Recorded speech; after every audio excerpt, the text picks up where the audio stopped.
If climbing the tallest freestanding mountain in the world is not enough, we'll try hiking through 5 climate changes, including glaciers. Add in the rough terrain and the months of training needed to prepare, and you can't see where you're going. Well, SNN Local News 6 reporter Mia McCormick sat down with a man who is attempting to do all of that.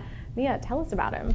You know, it sounds really dangerous, and it is for anyone to try to climb Mount Kilimanjaro, but Craig Kaiser is determined not just to do it for himself, but to do it for all the blind people in Florida.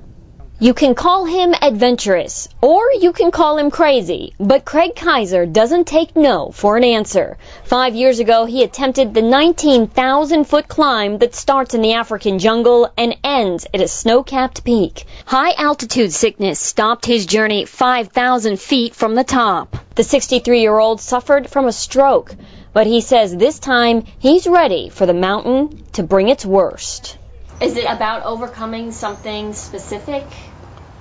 Well, it's proving to myself that I can do it. Suffering from a hereditary disease that diminishes sight over time, he used to pretend like nothing was wrong, embarrassed by his disability. A helpful mentor taught him how to be blind and independent. But this time, he's climbing for more people than just himself. He's raising money for the Blind Services Foundation of Florida. And it does email. Each step he takes carries him closer to putting life-changing technology into the hands of blind people who can't afford it.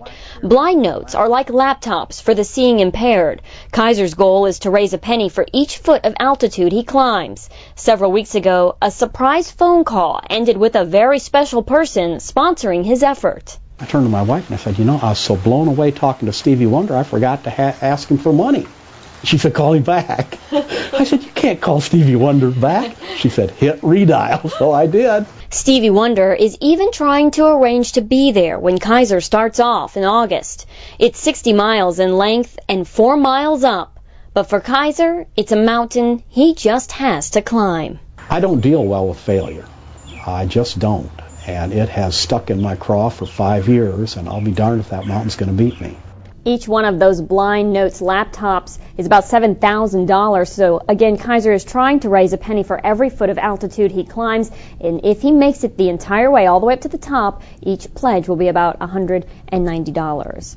So very special when Stevie Wonder called him. He said his cell phone just rang out of the blue one day, and he picks it up and says, hello, and the guy on the other end says, I'm Stevie Wonder, and he says, yeah, and I'm Barack Obama. You know, like he didn't believe him. He had to convince him. His wife said, hit redial. Yeah, just call him back. Just call him back. So he called him back, right? And it worked. Yes, he is sponsoring him. He is now his official sponsor for this hike, and he, like I said, may even be flying out there for the beginning of it. Terrific. All right, thanks, Mia. It's a great story.